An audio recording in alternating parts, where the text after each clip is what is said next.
Mayor Jarom Wagoner, how are you? I'm doing great. How are you? I'm doing well. Thank you for coming back. You and I met a couple months ago and had an interesting, just kind of state of Caldwell conversation, but now you're back in your election capacity. Yep. Fantastic. So you're running for re-election for the mayor of Caldwell. Yes. Why are you doing that? Yes, great question. And It is a good question. It is. So I'm so excited. There's been such amazing things that have been happening in Caldwell for many years, especially these last four. And there's so many projects in the hopper coming along that are doing incredibly well, and new ones that we're just waiting on.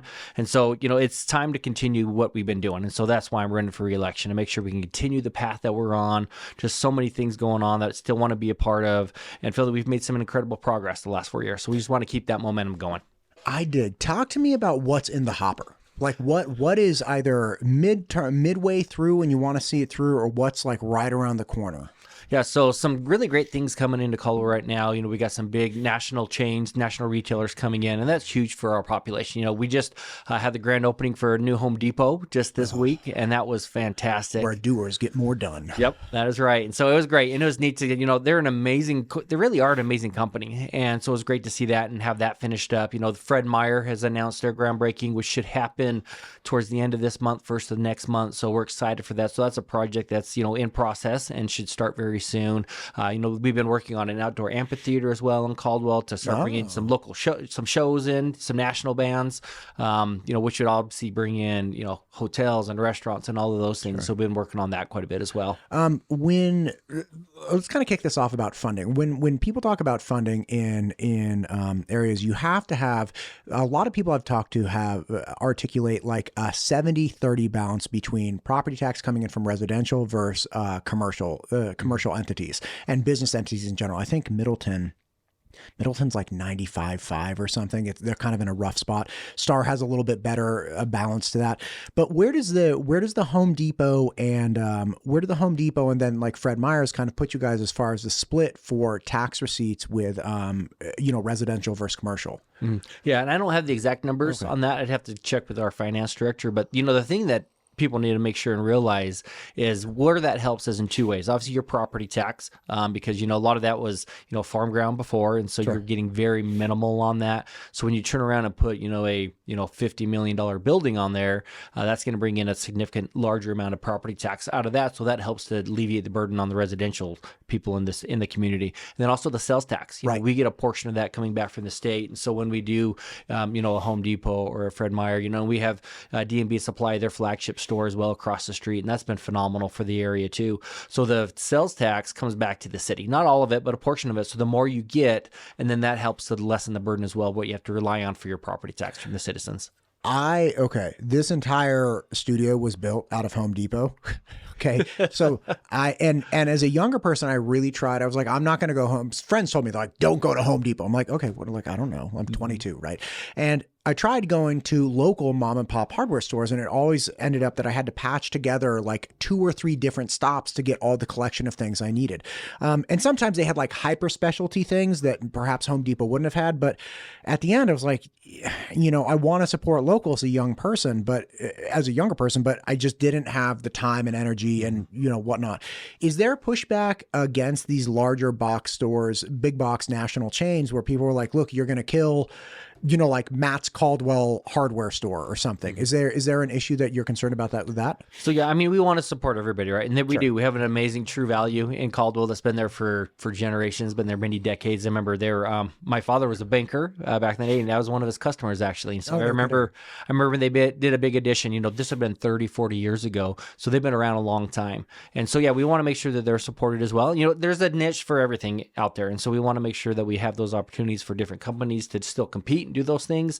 So yeah, we want to make sure that we don't forget the people that started us out and were there for us, 30, 40 years ago, while also providing opportunities for like the Home Depot, the larger ones that come in on that. So I think it's really important that you don't forget, where you came from. You don't forget those other shops, businesses, and there's going to be people that are going to continue to go to those areas, go to those businesses that have been going for 30, 40 years, regardless on that. So yeah, and I haven't really heard, to be honest, a lot of pushback in regards like to the Home Depot, for example. people. So everybody's been really positive. And, it was when we went to the ribbon cutting, I recognized so many people there, new associates that live in my neighborhood. And so you're providing jobs for people in the community as well. So it's been all positive that I've heard on it so far. That's great. What was that Johnny Depp movie? What's Eating Gilbert Grape? Mm-hmm. That was the OG one where he worked in a little grocery store and then he had to buy the birthday cake from the large chain. And then his boss was sitting outside the large chain in the parking lot in his car, watching people. Anyway, God, hope that doesn't happen. Mm-hmm. But, okay, so you have that additional sales tax revenue and property tax revenue. Where do you see your city at this point with sufficient revenue to supply things like law enforcement? You have an in-house fire department, right? You're not a fire district? We do. Yeah. Yep. So law enforcement, fire department, EMS services are covered by the county, right? You have the, I think it's Chief Stowell. The right? EMS, yeah. Mm-hmm. But again, talk to me about law enforcement and funding. Are they sufficiently funded? Do they need more? Do they need less? What do you think? Yeah, so they could always use more. The thing, police and fire are so critical to your community. If you don't have a safe community, it doesn't matter what you have. Nobody's going to want to come and be there. And so, ensuring that we have the right number of police officers, that we have the equipment for them to do their job and to do it safely and do it right. And for our fire department as well, as we continue to expand and grow with new fire stations being constructed, we have to hire new firefighters. We don't want to build a station and then not be able to man it because we don't have enough personnel. And so, those do take a lot of money.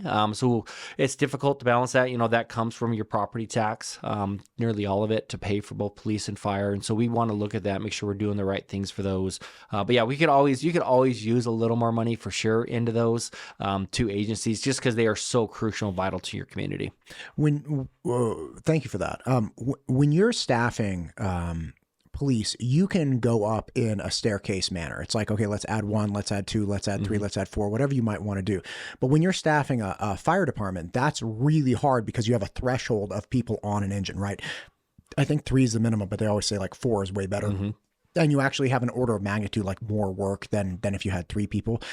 Anyway, but do you see that as being an imposition or a difficult hill to kind of climb as far as staffing the fire service?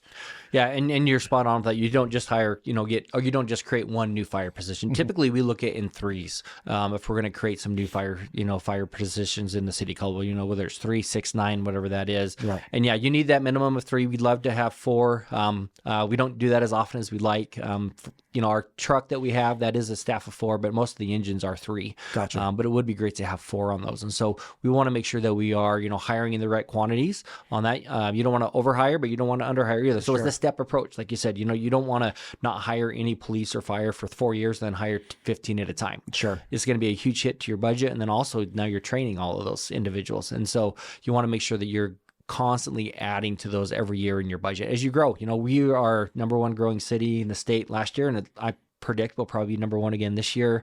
And so as you do that, you want to make sure, if you have 5,000 new residents in your community, 10,000, whatever it is, you need 15 more police officers. You need 12 more firefighters. And so you've got to consistently add those firefighters and police officers each and every year.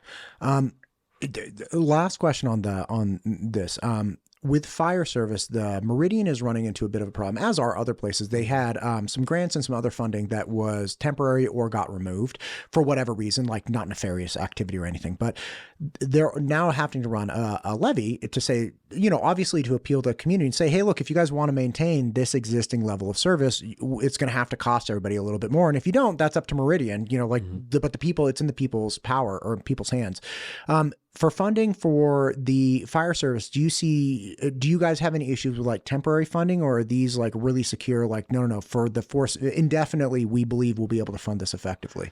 Yeah, no, we're looking at those avenues as well because there's a lot of issues with being able to fund your police and fire. I know we talked a little bit about this last time too when I was here. With some legislation that's come through that really restricts the city's ability to provide the necessary funds for your police department and for your fire department. And so, what Meridian is doing is a way to looking at that is, okay, how can we get the funds we need to continue to do this? And so, we definitely don't have a golden parachute that's going to help us and provide us for forever. We are constantly looking at those things even right now, is how do we continue to provide the protection for our community through our police department, our fire department, with a very limited amount of money that we're able to secure for that. And so with those limitations from the state legislature, and I have a great respect for the legislature, I served in the legislature legislature before and what they do, but there's unintended consequences. And we're starting to see a cumulative effect of some of those bills that have been passed, and it's making it difficult for us and many other cities to ensure that they can provide the necessary police and fire for their community. Yeah, man, it's and I agree with you. This is a really complex, and again, I don't know half of it, but just what I do know, it's like, whoa, this is a complex formula. You're solving for complex problems. You know, obviously, House Bill 389, the infamous bill that really tried to protect people from rising property taxes as a result of increased growth, but also has hampered or kind of tied the hands of some of the cities. So, and again, it's not our obligation to figure that out today, but yeah, it is really, really complex. Let's talk about growth in general, though. So again, as you have growth, right, and as you have projects that are approved, how do you manage or plan for that so you have the least amount of impact on existing infrastructure and still also provide the type of transitional housing, not as in transition out of like a different, but like you don't want a single story next to like a 4-story apartment building. Like you have to have that with buffer zones. How do you plan everything out appropriately and then also try to maintain the infrastructure in place that it's going to tap into? Yeah, and it's all about that proper planning, planning for the future. When we sit down and look, we just passed or just approved a new comprehensive plan in the city of Caldwell, and you're looking 20, 30 years down the road minimum because you want to make sure that you're planning that far ahead. Now, are you going to get everything right and exactly specific what's going to go where and in what time and what frame? You're not, but it gives you a good blueprint to know where you want to go as a city. And it also helps the community to know, okay, they're looking at these areas for these more dense developments. We're looking at these areas for industrial. So it really helps the community. It helps the development community, the schools, all of those to know, okay, this is the plan for the city. This is how we want to grow, and this is how we're going to get there. So we're constantly looking at those things and trying to improve those as we can every year and every day trying to do what's best for the citizens. Gotcha. So essentially it sounds like you're saying, look, the best plan for that, you got to just push far out. And if you push far out, then it'll be evident what needs to be taken care of. Mm-hmm. Yeah. Do you see any problems with existing infrastructure that is going either getting kicked kicked down the road, or do you feel like you're keeping up with existing infrastructure sufficiently? So you can always do better on that. I think we do a really good job. Our sewer plant is, we're not near max capacity, so we're doing exceptionally well there. Water, we're drilling new city wells right now as we speak, working on those to make sure we have adequate water for all the new communities and the people that live there. The most difficult one on that is probably the streets. That's a crucial infrastructure for so many reasons, right? You got to be able to get to school, got to get to the grocery store. You got to have your police and fire to be able to get to the homes if they need to, and they need the roads to do that. And it's really tough to go out and build a 5-lane road before there's a subdivision there or before there's a need. And so that's one of the most difficult ones because it's really, the egg before the or the chicken and the egg kind of a thing. You have to have the people there in the homes before you widen those roads. You don't have the funds for it. And then also you're going to have to maintain those. And then who knows what's going to happen in the 5-10 years down the road. So that's probably the most difficult one. We still plan for that and want to continue to enhance our road system, but that's probably the most difficult one to keep up. And I get it. It's a pain for people when they're dealing with construction. And then you have so many different agencies. You have the city of Caldwell that has our street department. You have ITD roadways. You have highway district roadways within the city area. And so you have all these different organizations wanting and doing these improvements. And so trying to collaborate all of those different projects can be difficult at times as well. Man, the number of people going after roads and then it's wild. Yeah. So, and again, that's part of the juggling, right? Which is you have so many different agencies, you have so many different impetuses, right? Like you have different motivations at different times. Somebody told me yesterday that impact fees, although they're great, it's like, hey, look, new growth, like impact fee, sewers and streets and things of that nature, obviously only going to new stuff, right? It's not repairing the older stuff. But one of the problems with impact fees, as it was explained to me, is you don't always have standalone impact fees. Meaning, say you collect $100,000 for impact fee X, okay, or impact project X, whatever that impact might be. There are some types of impacts where it's like, yeah, the home builder is going to bring $100,000, but the city's also has to match that dollar for dollar. So you end up drawing out of the city's budget. Although you got some from the developer, the city also has to put some in. Am I describing that accurately? So it depends on the project. So if it is a project that is 100% due to new growth, then you can spend 100% of the money from your impact fees. Okay, great. A great example would be our city pool. We recently reconstructed our city pool. Is dilapidated, and obviously it was in need already, but it was a greater need because of the number of people moving here. So some of the improvements to enhance it and add maybe capacity, those could be used through impact dollars. The other portion had to be used from the general funds of the city. So if it's a brand new project that's only due to the new growth, then it can be totally funded by impact fees. But if it's partially due to the new growth and partially from the other, then you can only use that proportionate from the impact fees for that project. Okay. Help me understand this one. So let's say you have a new development that gets built, brand new street, beautiful street, nice and smooth, the whole thing. But then it ties into the way it connects to the city is an older street that has potholes and whatnot. That street was existing, but it will be further impacted by that growth. Can you address that street? Because what it sounds like with a pool is like, we have a pool, it will be impacted by the new developments. So therefore we can use a little bit of the impact fees for the existing project. Is the same thing true with like connecting streets? Mm-hmm. Yeah. We recently in the city of Caldwell passed traffic. So traffic impact fees is kind of what you're talking about. Yeah. So we just recently passed an ordinance at the city to start collecting traffic impact fees. Before that, it was a traffic mitigation fee. Because you have to do a very thorough study for an impact fee. Okay. You can't just go and say, okay, we think it's going to be, $1,000 a house or $500 per square foot for this. You've got to do a really thorough study to show that. And it can take years to do that because you want to make sure you're assessing the right impact fee, kind of like what you mentioned. We don't want to overcharge the builders and make them pay more than what they're supposed to. And all builders I've talked to understand impact fees, and they get that. They just don't want to be nickeled and dimed for everything that's not their responsibility. And I completely agree with that. And so as you go through that, you have these studies done, and it shows, okay, what is going to be the impact of, is it a residential home? Is it a dentist office? Is it a Home Depot? How many trips is that going to generate? What is that going to do to the system overall? And then you have those fees that get paid, and they're going to build some of their own roadways, but then those fees for that impact fee is going to go to help enhance the system you already have for the new traffic that's going to come due to that development. Gotcha. So it really is, impact fees will be used for new things, but also can be tied if you can show a direct correlation to additional impact for things like street. Correct. Mm-hmm. Okay, so it's not true that it's only brand new stuff. Mm-hmm. It's brand new impacts, but that brand new impacts will impact the new infrastructure and some of the older. What are other studies that you could do to get more impact fees? What are other areas? Come on now.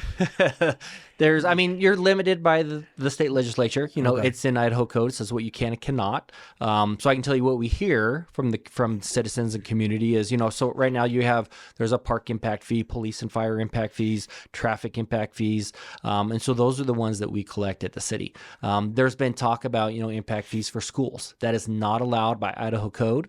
There are some people that really support that and some that are very much against it. And so that's one that I have heard in the past, and it would take, like I said, the state legislature to approve that. I have not heard of any of them wanting to go down that road and put that into place. So that's one that's been talked about. But this is what. So first off, it's a separate entity, right? Like mm-hmm. the school districts are different taxing districts. May I ask what is the reasoning behind that? Because obviously you have people move in, but is it that there's no. If you have a house move in, we know that they're likely going to make a call to the police department they're going to need some manner of service, right? We know that because nobody lives without law enforcement, mm-hmm. right? And the state has an obligation to provide safety, right? Mm-hmm. Same with fire. It's you're going to need fire service at some point, fine. Is it that we don't know for sure if the person moving in will need the schools? Why wouldn't they be able to assess some kind of impact when you have additional homes moving in? Yeah. And I don't know the exact reasons on that from the legislature, but, I would hypothesize, kind of what you just said, what is the impact going to be? Do they have kids that are in schools? Are they retired and their kids are gone? And then also just being cautious that you're not, again, nickel and dime. We were talking about that just a second ago. You want to be cautious that you don't nickel and dime everybody, because the more that you increase the cost of a home, the less people are going to be able to afford that, especially in today's economy. And so, I think it's an easy thing to throw out. It's still difficult to get approved, but I really think for education, and education is so crucial as well to your community. And even if you don't have say kids that go to school, if they're all grown and out of the house, it still, I think it does affect you and your community, whether you have kids there or not. And so we need to provide education for the young kids in our community and make sure they have the right to go to school, to learn and do those things. And so how do you provide that funding? And like I said, it's a totally different entity. So the school board is elected separately from the city. We don't mix funds, anything of that nature. They're their own kind of beast in that nature. But again, they need that support. And is that from, continuing to do bonding? Is it from some type of set up fund from the state that they could be able to allocate to build new schools and do those improvements? Because what you're going to start to see, and this has been kind of a concern I've had for years, is, with levies, you always hear about levies for schools. A levy is a 50% plus one, typically on that, so that you can have that funding come in for, 2 or 3 years, whatever it is, to help the school to get by for that amount of time. Temporary levies. Yep. Yeah. But then they do another one and another one and another one. And so your temporary levy for 2 years is now 20 years old. Now, is that a bad thing?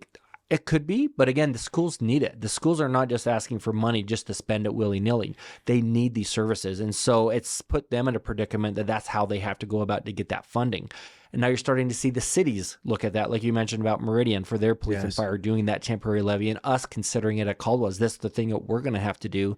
So it's almost this trickle-down effect. If you're not providing the necessary funding from the state level, we are very limited what we can do. So we have to try to find solutions to still create that funding, just like the schools did.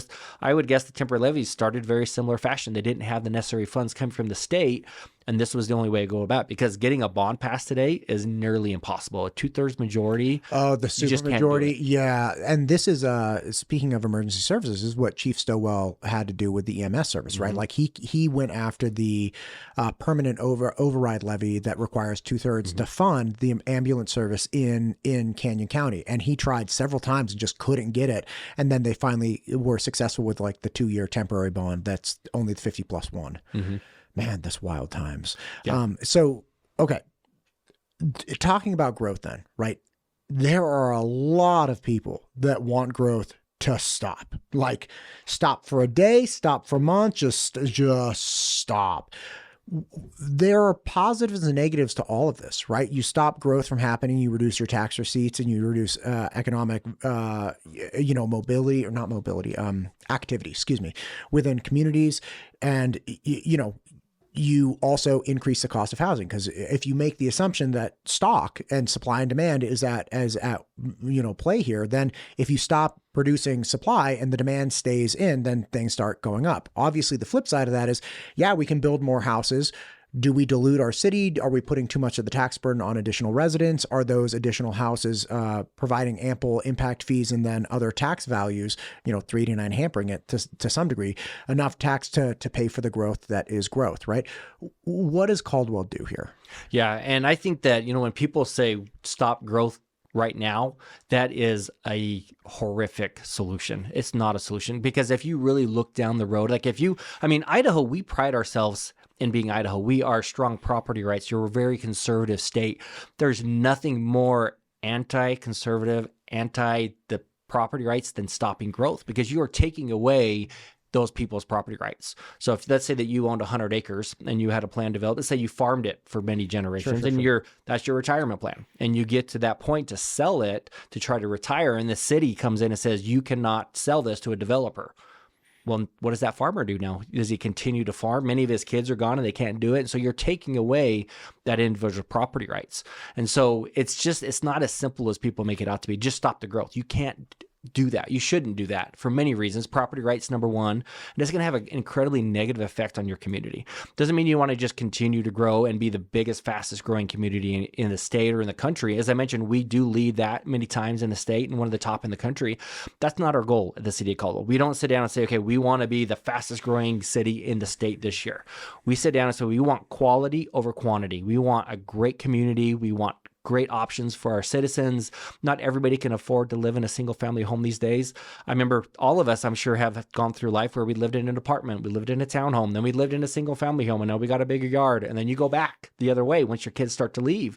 You have to provide those options. So if you do like a moratorium, let's say on multifamily development, now you still have those needs, but guess what? You don't have as many coming in, so the prices are going to go up. Supply and demand is a very simple thing to contemplate. And if you take away the supply, but the demand's still there, prices are just going to go even higher. So there's so many different effects of that. It's easy to get out and to yell from the rooftops, we're going to stop growth. We can't have this happening anymore.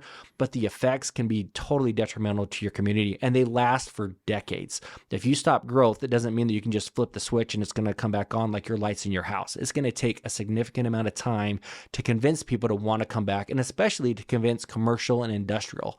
In our community, we've had an incredible, rebirth, and we've had so many industrial companies come in and commercial that we've already talked about. Industrial are fantastic. They provide great paying jobs for your community, for your citizens that live there.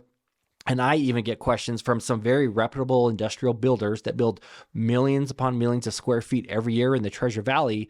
And when they hear a candidate talking about a moratorium, they put the brakes on, and then they wait to see what happens on election day and then decide, are we going to go to Caldwell and are we going to start building these hundreds of million dollars of projects in Caldwell?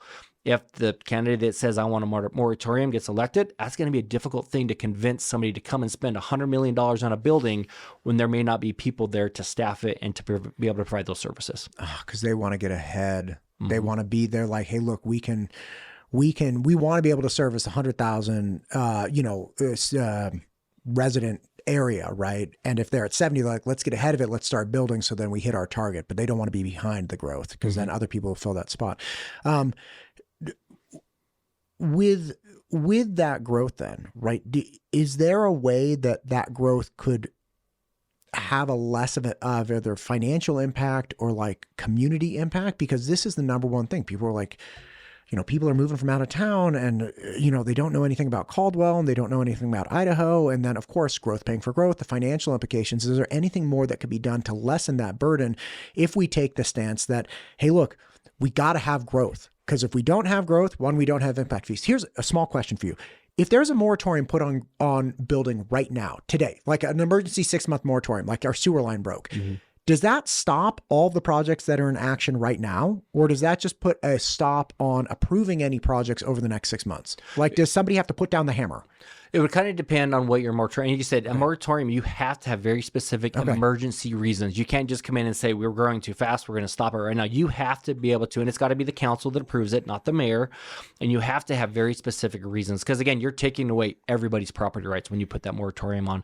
And so you could have a moratorium on building permits if that was necessary for some reason. And so that means effective the day it gets approved, you're not issuing any building permits. But that's a temporary thing anyway, right? So, and that if you're putting a moratorium on building permits that day for 6 months, it's not going to affect the houses that are already going up and already in the works, right? Correct. Gotcha. So like, there's no real way, like, Mike over there building the house, there's no way to get Mike to stop in the middle of like roofing that house. It's like, no, Mike is going to finish that roof and then they're going to finish the interior and then they're going to sell that house and somebody else is going to move in. And whether more building permits are put out or not, like that house is getting finished. Yeah. So everything in the works already, it's like, you can kick it down the road 6 months, but it's not going to do much. Yeah, and that's what our country is founded on. I mean, if you think about it, if you really start thinking about, okay, you're saying, okay, I want to go and take away your right to build a home. You are now building this. You've got to stop. You can't move in. You can't do those things. The government is telling you that.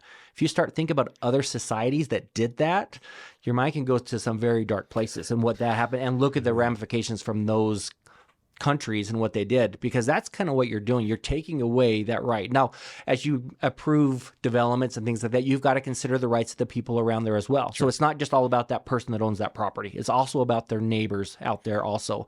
And so that's where it gets difficult. You got to weigh the balance on that. And that's where like your comprehensive plan comes into play. That's why you need a really great comprehensive plan. And I'm proud to say that Caldwell actually just received an award from the state for the best comprehensive plan for the last year. Oh, look at you. So yeah, we just got that yesterday actually at the state planning conference. Were you guys the only guys to apply? No, we're the only city that sent in one for review, and we won. Yeah, there were several applicants for that one. So yeah, no, that's all right. So with then taking that into consideration, I've spoken to a lot of people all over the area about how to address growth, right, from Boise and Garden City all the way out Caldwell, Nampa. One of the things they're saying is essentially like sit down, like figure out what the impact is, figure out how people are being hurt and negatively impacted, and see if you can resolve it. Do you think there's anything more that could be done from a financial or from like a cultural standpoint to help Caldwell keep growing effectively? Yeah, I think you've got that's a great question. I think there are things you can do. You want to make sure, what is your community all about? You can keep that regardless of your 10,000, 50,000, 100,000 people. Keep the identity of your community. Make sure that people that move in can learn about your community, do those things, and get them engaged in being an active citizen of your community, that they're not just sitting at home, not going down to the Indian Creek Plaza, not going to the 4th of July fireworks, not doing all these amazing things that we have going on in the city. Get them to be a part of that, and you have to educate them.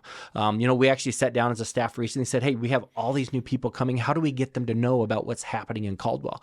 So we actually we have so we do a newsletter, but this is a little unique. So we have a form that goes out. So any new citizen that comes in, they're going to need water, right? Water and sewer. Sure. So they have to come and sign up for that.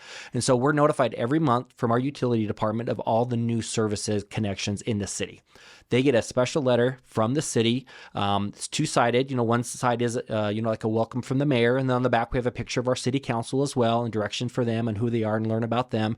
That also tells you about the events coming up in the city of Caldwell, what's going on and what's going to be happening. And so welcoming them to our community, to Caldwell, and getting them encouraged to learn about the great things happening so they can become an integral part of the Caldwell community. Thank you for all of that. I had, and that sounds like probably a great way to, like, I don't know anything about it, but like having just the community aspect of Caldwell blows my mind. Like the everything going on. Did I hear this right? That Indian Creek Plaza shot to have like 280 events per year.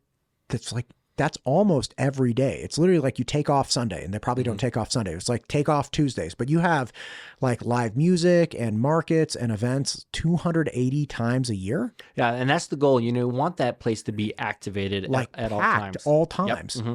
And it's not packed all times, but there are events that do come in. A big one is Winter Wonderland. We're getting close to the winter time. Yeah. And the Christmas lights are actually already getting put up downtown Caldwell, getting prepared for that. The ice rink will start, in another month or so. So those things that are really going to generate a lot of people coming down. And so, for example, the ice skating rink, that is activating the plaza pretty much every day that it's open down there. So you get a lot of those events that are repeat on that help to add up to that 280. But yeah, you want, those areas to be activated as much as possible. Not every day, but pretty much every day. So people are coming down. If they're only activated half out of the year, then those businesses down there, now, the customers, they don't have, a lot of those are fronting the plaza. They don't have drive-by traffic that are coming by. And so you need to get people down there to your plaza and then allow the businesses to attract them to come in and spend their money there. But yeah, we want that plaza activated as much as possible. And the, Destination Caldwell that runs that, they do an amazing job. Danae Warren is their, executive director, and she works so closely with the businesses and the community and the city and the Chamber of Commerce, and all hand in hand to make sure that they're doing what they can to activate that as much as possible. Is there anything else from the Indian Creek Plaza downtown kind of economics that you feel, is there anything more that can be done at this point, or additional projects or ideas that you have to keep pushing in that direction? Because I will tell you, like it from everybody I talk to, it's like the gem of the Treasure Valley. People, it's like, yeah, I know the village is there, but I hear more about like the community events and the cool things happening at Indian Creek Plaza than any other place in the Treasure Valley. So like, what more can be done, if anything, to keep pushing in that direction? Yeah, and there actually is a lot more that we can do. And I agree with you. The vibe is amazing for Indian Creek Plaza. It's wild. Yeah. It's like somebody had a really good idea. Yep. Yeah, it's turned out tremendous. And it was fun to be a part, as a part of that when I was the planner at the city, and then also as mayor, obviously, on that. So yeah, we believe there's still a lot of untapped potential with Indian Creek Plaza, and connecting it is going to be a big part of that, with pathways in either direction, both to the east and to the west, connecting, to the west, connecting out to Rotary Pond and to, Wittenberger Park and those areas as we get a green belt going out that way. And, we want to call it, we're looking at the Indian Creek Promenade,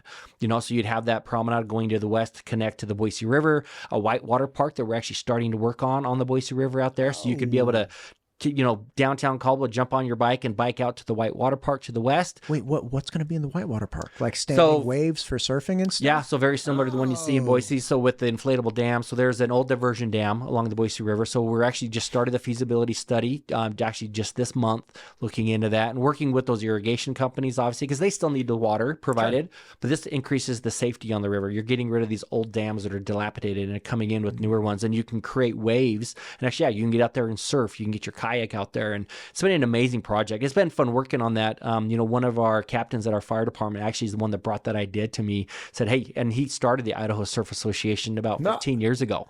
That's wild. Yeah. Who would know, right, on that? And so we're super excited. So then if we can get that going and then have this promenade from downtown Caldwell, you could actually walk it, bike it, and head out that way. And just, even if you're just hanging out and watching the surfers. And then also to the east, that we can connect the Caldwell Event Center, where the Caldwell Night Rodeo is, and the Simplot Stadium where College of Idaho plays their football games. Take the promenade out that way as well. And so that you could have a night of it. Come down, and what are you going to do? We're just going to go walk the prom in downtown Caldwell. And so that's what we're really shooting for is, what can we continue to do to expand and make Indian Creek Plaza even better and extending it in both those directions. One person that came in that is running talked extensively about the airport. Like, what are your thoughts on the airport, investing to expand it, trying to drive up, sales receipts and whatnot for, bigger private jets or things of that nature? Yeah, we have a great airport, the Caldwell Executive Airport that's out there. It's, it's never planned to be a commercial airport. We're not going to have Southwest and Delta and them flying in. You need something like 18 inches of rebar reinforced concrete for that runway as opposed to like 8 inches of asphalt. Yeah, it'd be a big That'd change be a big haul, yeah. So, but it's an amazing asset that we really do have, and we want to enhance that, as much as we can for sure. There's some great companies out there that do private chartering and things like that, and that's a great thing for your community. Sure. So we want to continue that. Actually, today, just before I came here, we had a great ribbon cutting for a remodel of Team Mazda there in Caldwell. And so, they're the owner of that and 17 other Mazdas across, California, Oregon, Idaho. He flew into the Caldwell airport. And so it's just cool to have, him to be able to do that with some of his, executives and come to be part of the ribbon cutting. That's pretty special for us. And so I wanted to make sure I was there. And he thought it was pretty awesome, the mayor to come down. But, that's a big part of it. We want to make sure these people feel important and included in our community. And they really had considered shutting down their Caldwell location and going into Boise. And, through the great work of their general manager that runs that store, the great work of the city staff that really, did a great job on their permitting and making sure it was a smooth process. They stayed in Caldwell, and we love that. That's a huge win for us. We want to attract business. We also want to retain the businesses that are there. And so we can do things like that. And again, the airport played a key role in that, and being able to bring their president in and fly into Caldwell rather than have to fly into Nampa or Boise into our airport. And so we want to continue to grow it, make it sure it's used as an asset for the community. Gotcha. Before I forget, speaking of things other people brought up, there have really been mixed reviews around law enforcement. I've had Chief Rex Ingram on several times to talk about Caldwell, and the police department has gotten and become engaged in several different, litigation and lawsuits. What are your thoughts on, and I know one person was, one case, it was a multi-year case just recently, the officer was found not guilty. What are your thoughts on all of that that's going on with the police department?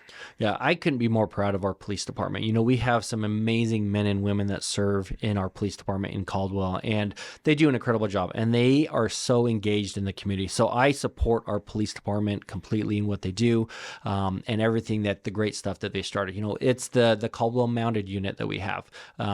With the horses and stuff like that. And that was even some negative publicity on that. And that is an amazing program.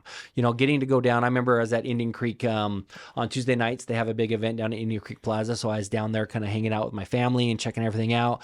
And then I saw the horses, and so you have the police on those horses with that Caldwell Mounted Unit.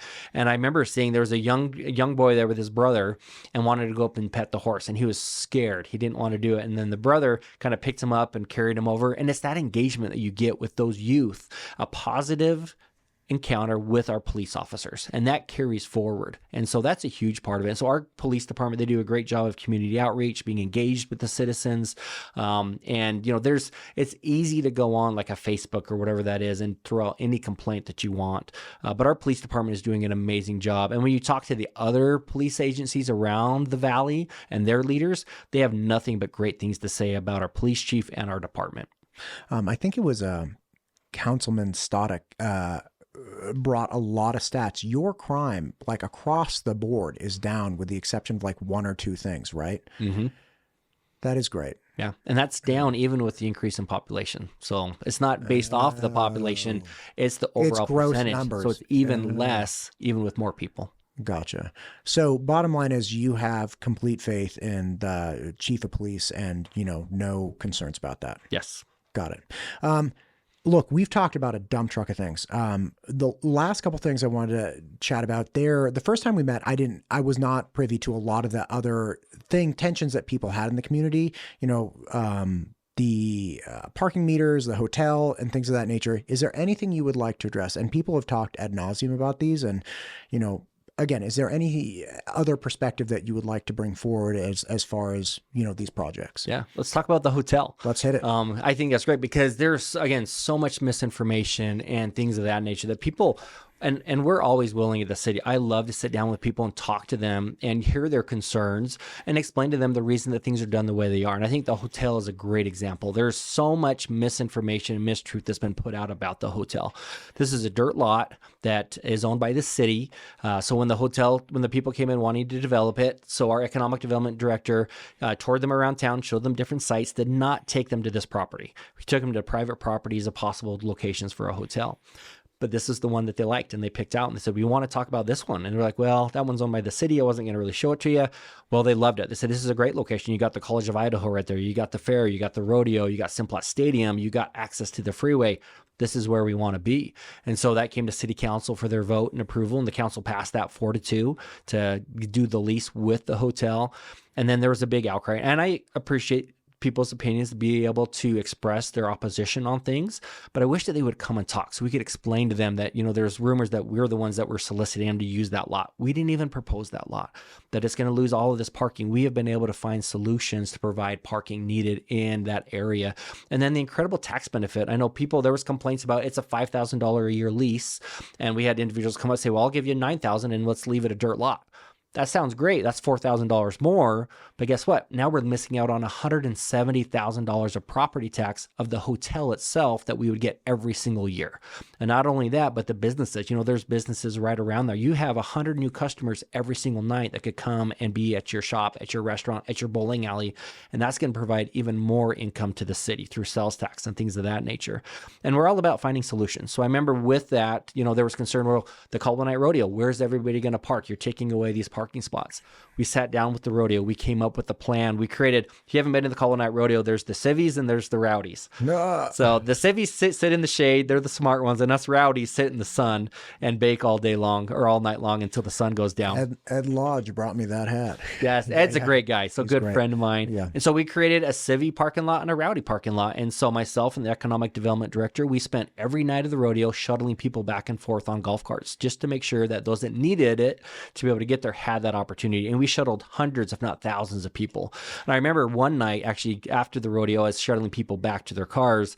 And there was an older gentleman sitting behind me. We started talking and he found out I was the mayor.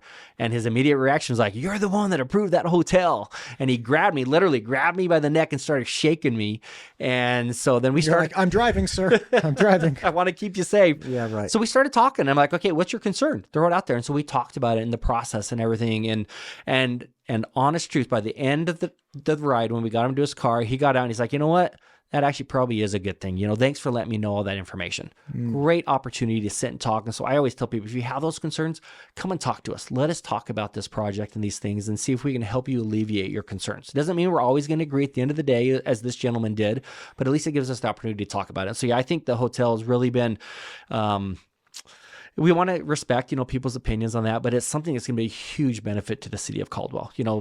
Today I just mentioned about that, the president of Team Mazda that flew in today, he's not staying in Caldwell. He's staying in Nampa because we don't have the hotels for him to be here. And so with this new hotel, if it was open, he would be staying in Caldwell tonight, spending his money there, going out to eat, doing all those things, but he can't because we don't have the facilities. Now we will.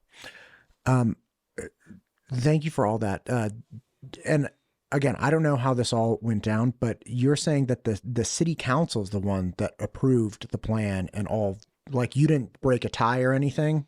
I did not. So yeah, the mayor only votes on a tie, and it was a 4-2 pass by the city council. So the dude choking you in the golf cart, you're like, excuse, sir, I wasn't even one of the 6. Like, that's, am I understanding that correctly? That like the city council had you obviously do your part in bringing plans and bringing, you could make a recommendation and whatnot, but the city council is the one that said, yes, go ahead. Yes, and that's correct. And that's the mayor's job. A lot of people don't realize that is, whether you agree or not with the council, you're the one that needs to implement what they decide. Now, the hotel, I did agree with it. I didn't vote on it, but I think it's going to be a great thing for Caldwell. But even if I didn't, if I thought it was the worst idea ever and it passed 4-2, it's now my job to implement that and to make sure it gets done the right way, regardless if I agree with it or not. And so I always take that road of, okay, we got to, the will of the council is going to be what it is, and you move forward with that and you make the best of it and you implement it. That's the job of the mayor. Gotcha. I know we talked about parking meters last time. Any update on that or any other perspective on the parking meters? So yeah, we've been able to, so the parking meters obviously are no longer in Caldwell. Sure. And so we've really been focusing on enforcing, the requirements of no parking beyond, no overnight parking. Sure. 3-hour, 4-hour minimum, depending where you're at. So we've really focused on the enforcement on that. And that was one of the options that was up originally. Is like, do we put in parking meters? Do we just add more enforcement? The concern was, well, if you add more enforcement, obviously that's new positions, more money, things of that. The hope was the parking meters to be able to pay for themselves. But yes, we've been able to put up signage so people are aware, working with the business owners. I know there's a business owner downtown. I talk to him quite frequently about concerns that he'd had about, they're just parking all night, every night. So we had the signs put up, no overnight parking. And it only took a couple nights of ticketing for those people to realize, okay, I better not keep parking here all the time. And so they go to the locations that are open, because there's a lot of surface parking in downtown Caldwell that is free and you can be there overnight. And so we got them off of the street into those areas. So now it's open. We got a great new business just opened, the Griddle, downtown Caldwell, great breakfast spot. So we want to make sure that those parking spots are available for their customers to come in and use. And so we've done that with increasing the enforcement of downtown Caldwell parking. The Griddle has just the right size coffee cups. So like, they're not too big, the sidewall's not too large, the coffee's hot. It's like, if you haven't been to the Griddle, give it a shot. Yep. Okay. We've talked about a dump truck of things. Is there anything else that you want to address to the citizens of Caldwell? So I think just it would be, how much I have loved serving the city of Caldwell. I grew up in Caldwell, serving the community, Key Club in high school back in the day, helping my dad at the Rotary booth at the Caldwell Night Rodeo when I was a kid. And it's been just an incredible privilege to serve the citizens of Caldwell. And I always base my decisions off of what is best for the community. What is the community wanting in this case and scenario?